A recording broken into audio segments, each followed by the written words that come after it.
Oke, assalamualaikum warahmatullahi wabarakatuh. Berjumpa lagi dengan saya. Gimana kabarnya teman-teman? Semoga teman-teman dalam kondisi yang semakin sehat, semakin membaik dan terus membaik hingga menuju sembuh. Amin ya robbal alamin. Oke teman-teman ya, untuk kesempatan kali ini akan saya bahas ya mengenai bagaimana aktivitas seharian pas pada saat proses pemulihan. Bagaimana saya itu menerapkan apa namanya pola makannya, pola hidupnya ya, dan memperbaiki pola pikir saya ya akan saya bahas di sini ya teman-teman, sesuai dengan apa yang pernah saya alami ya teman-teman ya. Kembali saya sampaikan ke teman-teman, saya bukan dokter, bukan ahli medis, bukan ahli terapi, juga bukan ahli obat-obatan.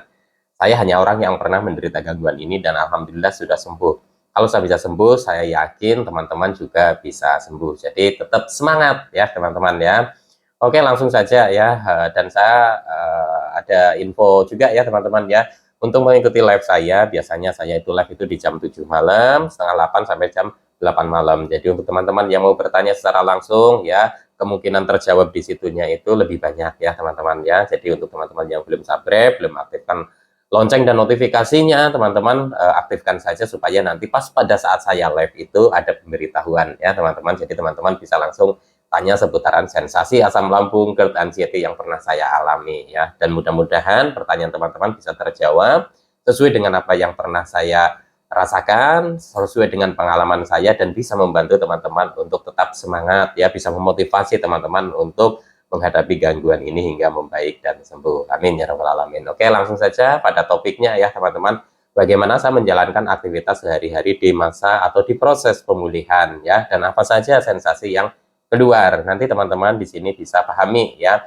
Jadi ketika saya mengalami seperti itu dan teman-teman juga mengalami seperti itu, teman-teman jangan takut dan jangan khawatir, karena saya dulu pernah menakutkan dan mengkhawatirkan itu, malah akhirnya jadi lama penyembuhannya. Jadi ketika saya menyampaikan ke teman-teman kondisi atau keadaan yang sama, teman-teman jangan takut lagi ya.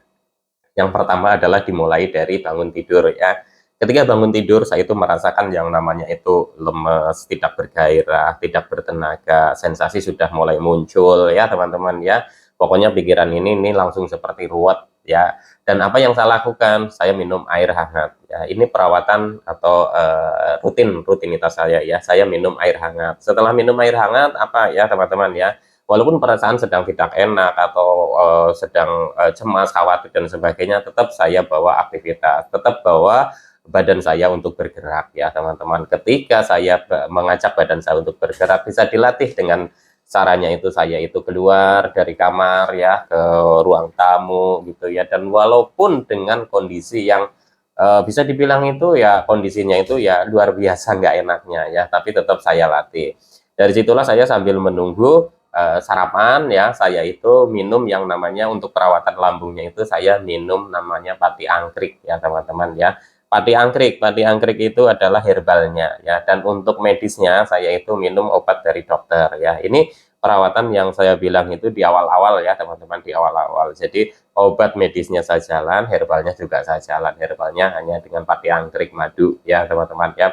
Setelah saya itu konsumsi itu sambil tunggu sarapan ya, terus saya minum obat-obatan yang diminum sebelum makan ya. Saya ikutin arahan dan resep dari dokter, petunjuk minumnya ya, karena supaya lebih bisa maksimal hasilnya ya.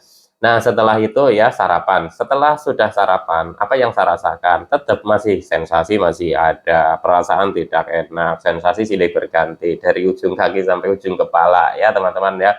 Itu prosesnya itu seperti itu. Memang sensasi itu tetap akan mengikuti, teman-teman jangan kaget ya. Setelah saya sarapan, saya coba lagi latih untuk apa namanya aktivitas, walaupun sedikit demi sedikit. Intinya badan supaya bisa gerak ya, teman-teman ya. Walaupun hanya di apa namanya ruangan tamu gitu ya, atau dari depan ke dapur gitu ya, teman-teman, itu lakukan saja. Karena apa? Karena dalam kondisi kita terkena gangguan asam lambung, kita itu kan jarang bergerak. Jadi nanti otot dan saraf itu juga jadi kaku-kaku, itu yang menyebabkan kita itu kadang pegel, kaku ya, leher tegang ya, walaupun itu juga ada pengaruh dari faktor pikiran kita ya teman-teman ya. Dan setelah sarapan itu saya aktivitas seperti itu, saya coba ke depan rumah untuk sedikit jemur tipis-tipis ya teman-teman, jemur tipis-tipis, sudah ada matahari ya, walaupun hanya bisa di teras saja. Dan pada saat di teras itu perasaannya seperti apa? Luar biasa sekali. Seperti kayak saya hidup di dunia lain ya, seperti tidak menyatu ketika melihat orang yang sedang ngobrol, sedang bercanda, itu seperti kayak ada pembatas gitu ya teman-teman ya.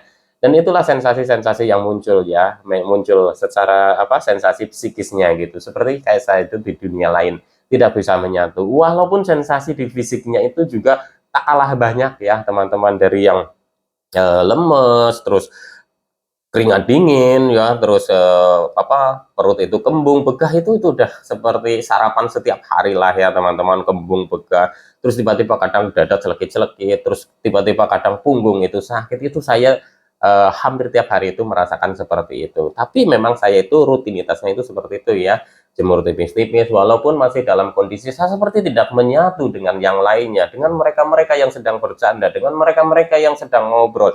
Tapi tetap saya latih jemur tipis-tipis, walaupun kena panas ya, tidak muncul keringat ya teman-teman, tidak muncul keringat. Keringat itu hanya di bagian dada saja, itu pun dikit sekali ya teman-teman. Jadi untuk teman-teman nggak usah khawatir ketika teman-teman mencoba apa namanya, sedang masa pemulihan, masa pengobatan, ketika teman-teman sudah olahraga ringan-ringan seperti itu tidak keluar keringat, itu nggak usah khawatir ya teman-teman. Itu karena memang metabolisme tubuh kita itu masih belum sepenuhnya normal seperti dulu ya teman-teman ya. Terus ketika sudah kita sudah beraktivitas seperti itu ya, kita sudah apa namanya, berjemur ya, kita sudah coba berjalan sedikit-sedikit, nanti masuk lagi ya, masuk lagi ke rumah sekedar untuk apa namanya, duduk-duduk istirahat, terus sambil saya itu ngemil ya, biasanya ngemilnya saya itu pisang kepok gitu ya.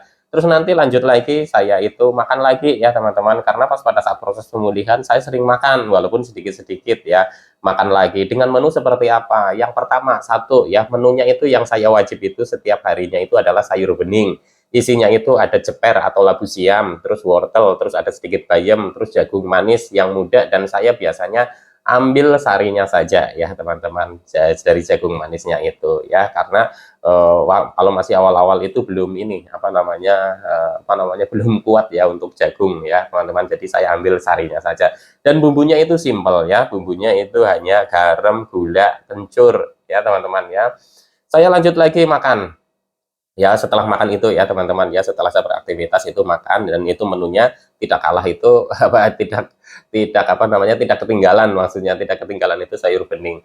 Dan ada juga yang apa namanya, bisa dibilang itu menu wajib setiap hari adalah saya itu telur rebus ya teman-teman, telur rebus, walaupun saya hanya ambil putihnya saja, kuningnya itu sedikit, karena kuningnya ketika saya makan itu jadi kembungnya gitu ya teman-teman, jadi kembung, jadi begah, jadi saya ambil putihnya. Nah, terus kalau ayam dan ikan itu fleksibel saja ya teman-teman ya. Kalau memang apa namanya, hari ini bisa makan pakai ayam ya pakai ayam, tapi prosesnya itu kalau bisa ya jangan terlalu banyak minyak dulu ya teman-teman, jangan disantenin dulu. Nah, kalau misalkan hari ini nggak ada ayam, besok bisanya ikan ya nggak apa-apa. Kalau memang tidak bisa dua-duanya ayam dan ikan, yang penting telur itu ada ya teman-teman ya.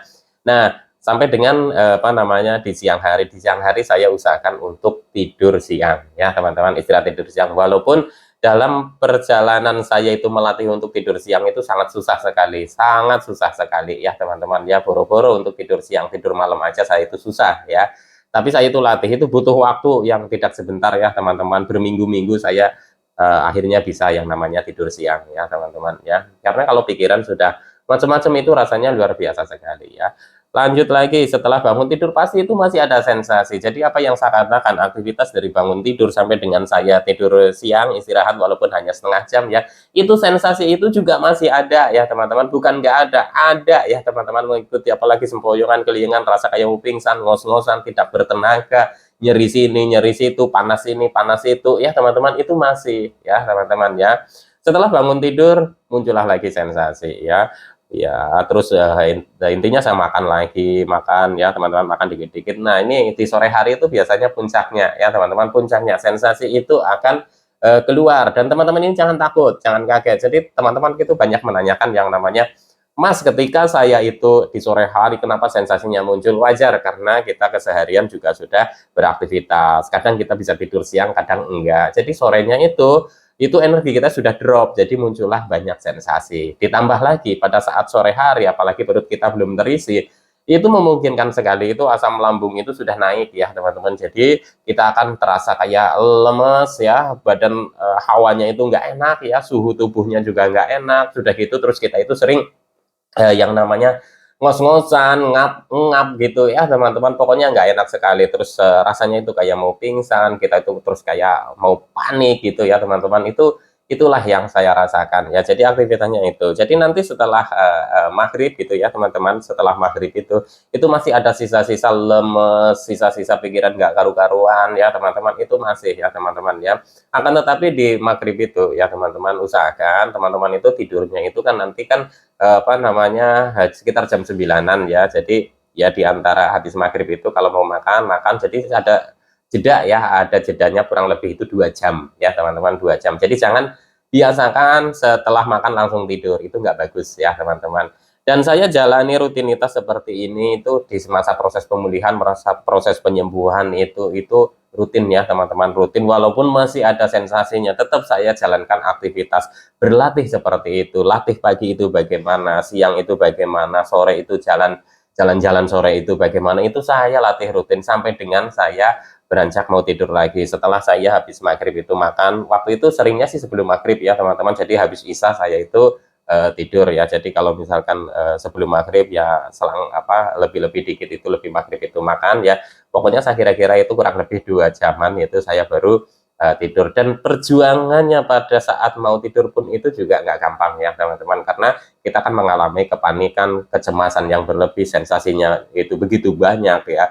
Jadi pas pada saat mau tidur pun kita masih rasa khawatir, kecemasan, ketakutan akan kondisi kita, bagaimana nanti kalau tidur besok muncul lagi sensasi atau tidak, terus kalau tidur saya itu pingsan gimana, kalau saya tidur nanti mati mendadak gimana dan sebagainya. Itu kan pikiran kalut dan itu butuh proses untuk kita itu meyakinkan bahwa ketika kita tidur itu tidak apa-apa, itu butuh proses ya teman-teman ya. Ini harus dilatih ya. Itu makanya setiap hari itu harus rutin seperti itu. Usahakan ketika jam 9 itu sudah masuk kamar ya, kita walaupun di sana itu belum bisa tidur ya, kita usahakan masuk kamar, kita sambil apa namanya relaksasi dengan apa ya, mendengarkan musik-musik mungkin ya teman-teman. Intinya yang bikin rileks teman-teman, musik atau bacaan apa namanya, bacaan-bacaan Al-Qur'an dan sebagainya ya teman-teman. Intinya yang bikin teman-teman itu rileks ya. Itu nanti dilatih supaya apa? Nanti pas pada saat kita tidur itu bisa cukup.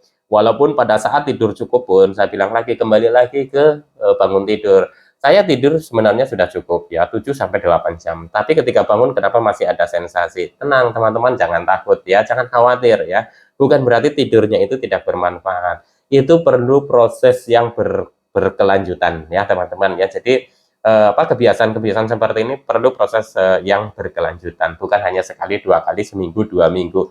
Perlu waktu yang panjang. Supaya apa? Karena tidur malam itu sangat penting sekali, dibutuhkan untuk apa lebih cepat proses penyembuhannya dari gangguan ini. Ketika kita mengalami gangguan lambung yang organik yang sudah disertai dengan kecemasan, paling tidak ya, kalau malam itu ya, jam biologis untuk memperbaiki sel-sel yang rusak itu kan pada saat kita tidur malam. Penyerapan nutrisi, vitamin dan gizi yang apa namanya menjadikan kita itu ada energinya itu juga diserapnya itu di malam hari. Jadi tidur malam itu penting ya. Coba teman-teman mulai sekarang nih yang susah tidur malam, usahakan ya berlatih untuk tidur malam. Apapun bantahan teman-teman, mungkin saya juga dulu merasakan bantahannya, gimana saya mau tidur mas, saya istirahat 1 jam 2 jam aja itu susah. Saya itu pun dulu juga sama seperti itu. Akan tetapi di sini saya bicara adalah teman-teman itu harus berlatih, harus berusaha untuk bisa tidur malam dengan cukup. Walaupun paginya masih muncul sensasi, nggak apa-apa, lakukan rutin seperti itu ya teman-teman ya. Jadi untuk teman-teman ya, ketika misalkan sudah bisa tidur ya, tidurnya sudah cukup ya teman-teman, nanti teman-teman itu bisa apa namanya merasakan pasti sedikit demi sedikit itu akan ada perubahan ya teman-teman, akan ada perubahan yang menurut saya itu perubahan yang lebih baik ya teman-teman ya. Jadi untuk teman-teman tetap semangat ya, apapun sensasi teman-teman yang sekarang dirasakan, yang sekarang itu sedang dirasakan baik fisik maupun psikis ya, itu hanya faktor pikiran kita yang sedang apa namanya tidak karu-karuan. Faktor sensasi fisik bisa diakibatkan karena gangguan lambung organik kita ya, kita obati dengan kita itu berobat ke dokter, karena ada obat-obat yang peradangan di lambung, luka di lambung itu ada di dokter. Tapi ketika teman-teman sudah berobat ke dokter sekian lama, bisa jadi di lambung teman-teman ya organiknya itu sudah sembuh, tapi karena teman-teman masih mengalami gangguan cemas, pikiran kita itu nggak stabil, masih tetap pikirannya itu nggak karu-karuan, itu juga bisa menyebabkan balik lagi